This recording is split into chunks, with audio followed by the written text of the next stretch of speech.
everyone, today we're going to walk through training a YOLO model inside Google Colab. I'll go through the process of gathering a dataset, training the model in Colab, and then running it locally on your PC with a custom Python script. We'll show how to train a candy detection model that can detect and identify different popular types of candy. You can follow along and use my candy dataset as an example, or you can bring your own dataset. We'll work inside a Google Colab notebook I wrote for training YOLO models. It works with YOLO11, YOLOv8, and YOLOv8. If you want to train your models on a local PC instead, I wrote an article that shows how to do so. You can find it in the video description below. Alright, let's get started. The first steps to training a custom model is to create a dataset. A good starting point for a proof of concept model is 100 to 200 images. The training images should show the objects in a variety of backgrounds, perspectives, and lighting conditions that are similar to what the model will see in the actual application. The best way to build a dataset is to manually take pictures of your objects in a variety of conditions. For my candy detection model, I took pictures of candy in various locations around my house using my phone and a webcam. You can also use online sources like RoboFlow Universe, Kaggle, or Google's Open Images v7 dataset to find pre-labeled images of your objects. For tips and best practices on building an effective dataset, see my video on how to capture and label training data. Once you've finished taking pictures or downloading them from the internet, move all of the images to a single folder on your computer. I'll create a folder called YOLO in my Documents folder, and another folder inside that called Candy Images. Then I'll move all the photos from my phone into the Candy Images folder. Now that you've got your training images gathered and saved on your PC, it's time to label them. We'll use an open source tool called Label Studio to label our images. I like Label Studio because it offers a simple workflow while providing advanced features like automated labeling. And best of all, it's free and open source. Because I like Label Studio, I reached out to them and asked if they would sponsor this video, and they agreed to it. So, this video is sponsored by Human Signal, the team that developed Label Studio. If you want to learn more about their tool, click the first link in the video description below. To install Label Studio, we first need to install Anaconda, which is a tool for creating and managing Python environments. Go to anaconda.com/download and click the Skip Registration button, and then download the package for your OS. When it's finished downloading, run the installer and click through the installation steps. You can use the default options for installation. Once it's installed, run Anaconda prompt by searching for it in the start bar and clicking on it. This opens a command window that we'll run our commands from. Let's create a new Python environment for installing Label Studio and the other libraries we need for running YOLO models. Create a new environment by issuing conda create --name YOLO-inv1 Python equals 3.12.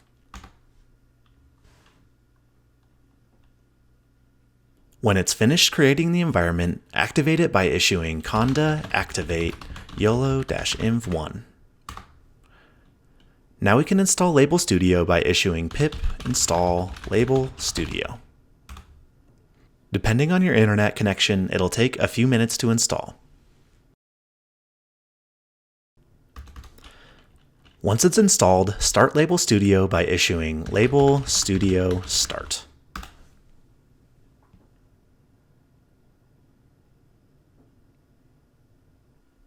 After a few seconds, Label Studio will start in a new web browser window. Label Studio runs on a server that's hosted locally on your computer, and you interact with it through your web browser. Even though it's in a web browser, all the accounts, files, and label data you create are stored entirely on your computer and not on the web, unless you want to set it up that way. To start with, you'll need to make an account for your local Label Studio server. Again, this is all hosted on your local computer, so you aren't actually creating a web account. Click the sign up link and then enter a fake email address and password. I'll use fake@fake.com and fake password. Click create account to continue. You'll enter the projects page for Label Studio. Click the create project button to start a new project. Enter a project name like Candy Images, and then click the data import tab. On this screen, you can drag and drop images from your folder on your computer into the web browser to import them.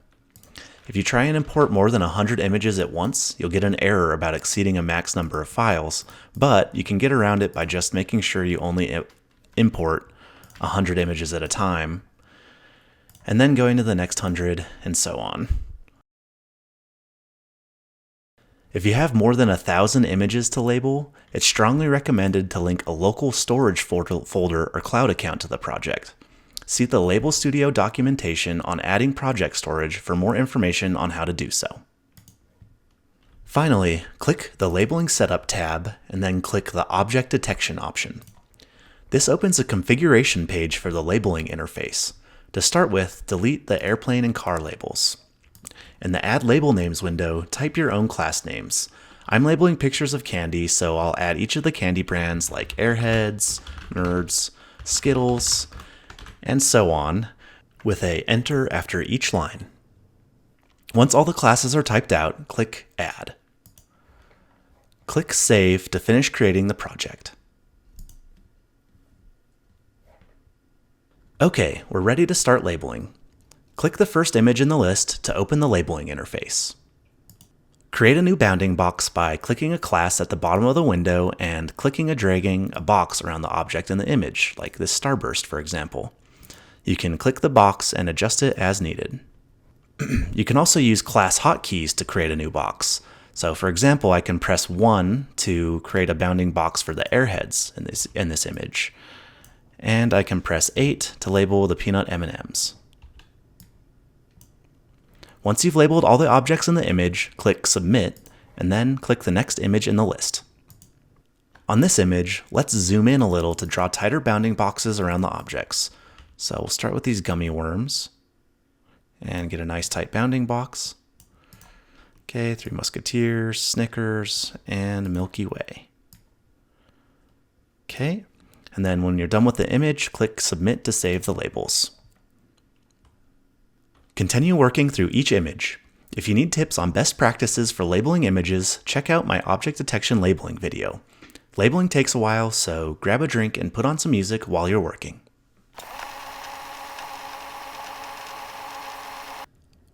Once you've labeled all your images, it's time to export them. Click the project name at the top of the window, and then click the Export button. Scroll down and select the YOLO export option, and then click Export. Label Studio will package the images and label data into a zip file and download it through your web browser. The files are organized in a directory structure required for training YOLO models, with the images in an Images folder and the labels in a Labels folder. It also generates a classes.txt label map file, which lists all the classes in your dataset.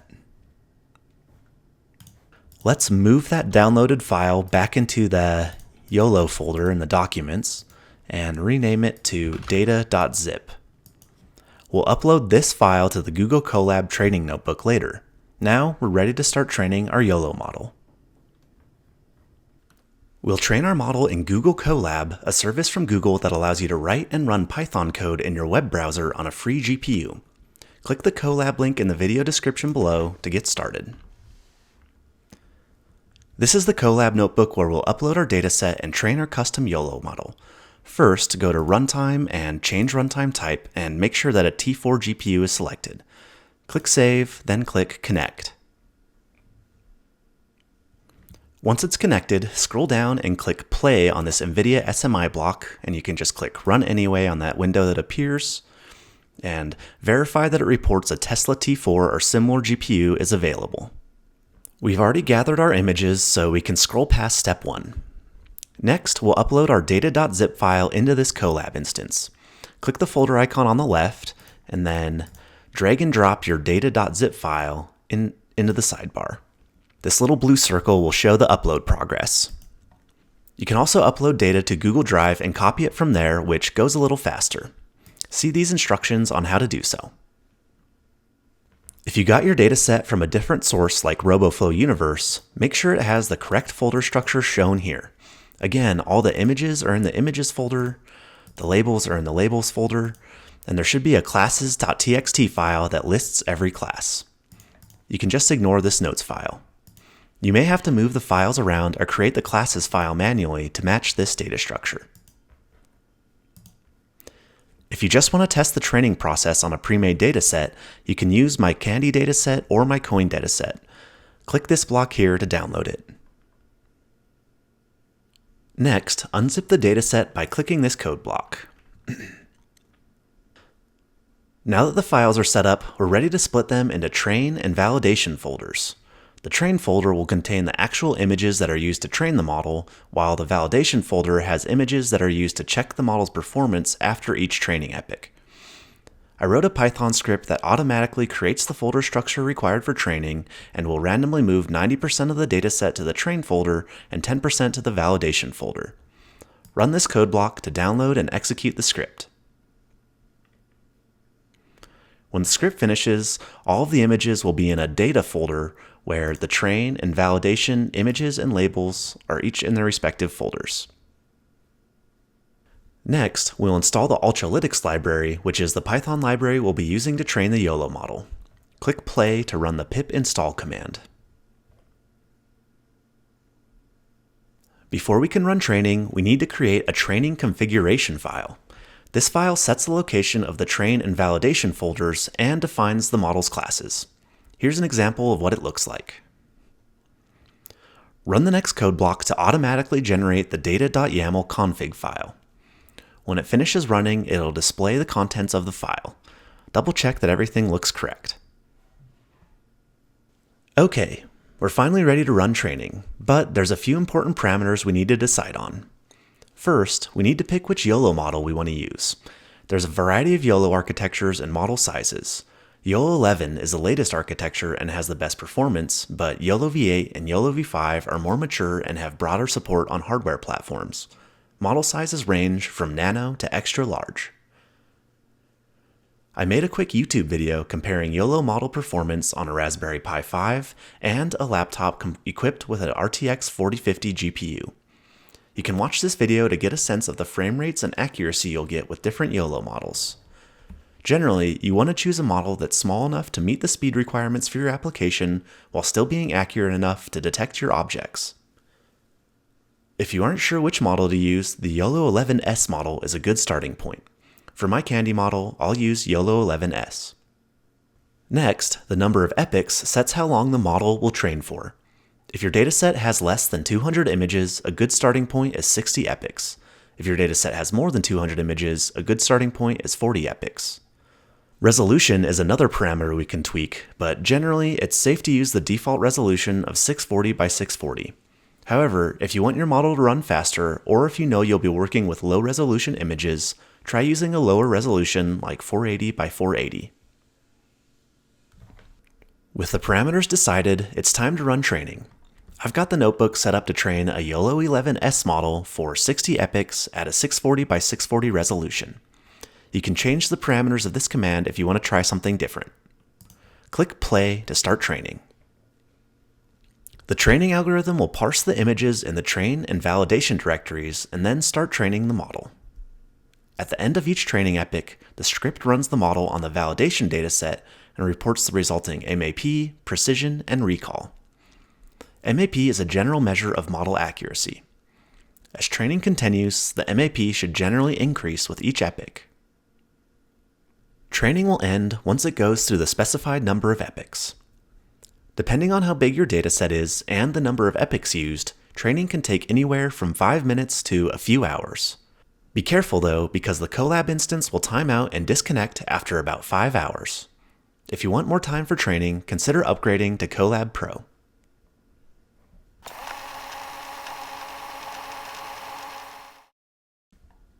When training finishes, the best model weights will be saved in runs, detect, train, weights, and best.pt. The results.png file shows how metrics like loss, precision, recall, and MAP progressed over each training epoch. Here, let's make that a little bigger. Generally, MAP should increase and then begin to flatten out by the end of training. Now that the model's finished training, let's test it. Run this first code block to perform inference on all the images in the validation folder. Then run the next code block to display the results for the first 10 images. The model should draw a box around each object of interest in each image. My model's doing a pretty good job of identifying each of the types of candy in these images. Looks like it's getting them mostly right. If your model isn't very accurate, there's a couple things you can try. First, double check your dataset to make sure there's no label errors. You can also try increasing the number of training epochs or using a larger model. Okay, now we've got a trained model, so what can we do with it? Drawing boxes on images is great, but it isn't very useful in itself.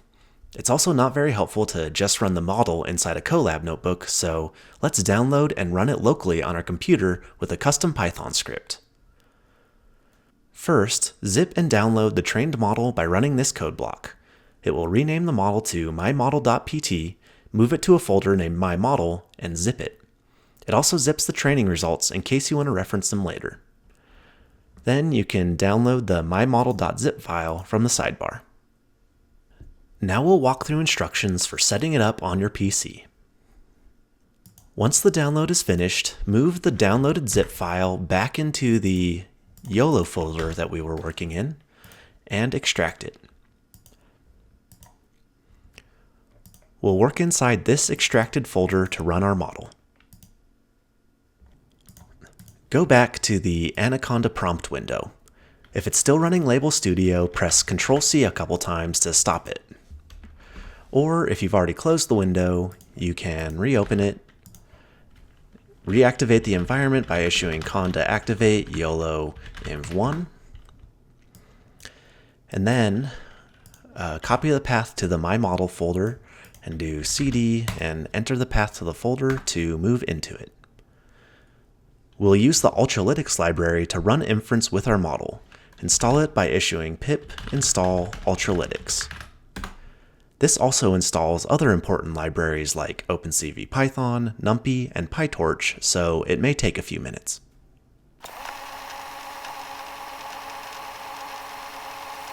If you have an NVIDIA GPU, you can install the GPU-enabled version of PyTorch by going to the PyTorch Get Started page at pytorch.org/getstarted/locally and scrolling down, selecting your operating system and the latest version of CUDA. Copy the installation command and paste it in your Anaconda prompt window. Make sure to add --upgrade after install so that it upgrades the existing installation. Hit enter to run the command. This automatically installs the CUDA and cuDNN drivers needed for running inference on GPU. They're pretty big drivers, so it may take a while.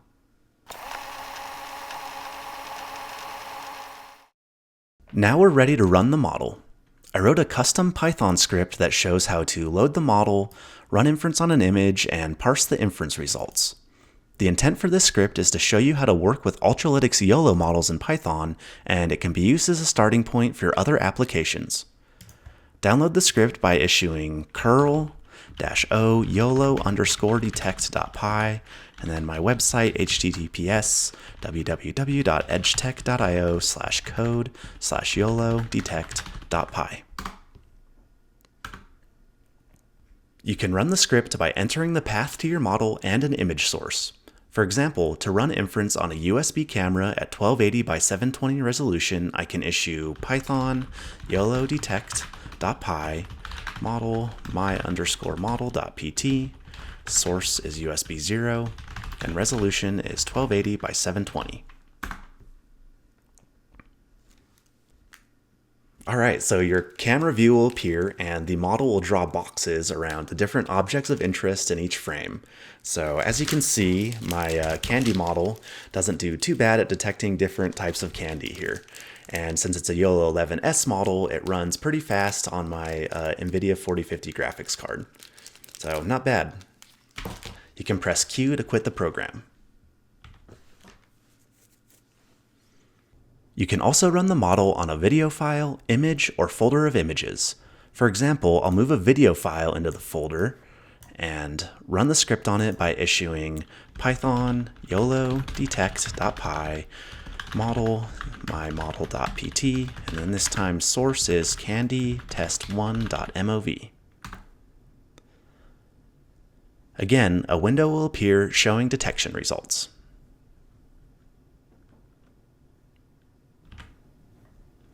To see a full description of how to use YOLOdetect.py, see the README file in the Train YOLO Models GitHub repository linked in the video description below. Okay, congratulations, you successfully trained a YOLO model. Next, see if you can extend the application beyond just drawing boxes on the screen and counting the number of objects. As an example, I created a candy calorie counter app that will tell you the number of calories and the amount of sugar in a handful of candy. You can check out the source code for it in the video description below. I'll be adding more examples to the GitHub repository that show cool ways you can use these YOLO models. Also, keep an eye on my channel for more guides, like a guide showing how to run YOLO models on the Raspberry Pi. Thanks so much for watching, and as always, good luck with your projects.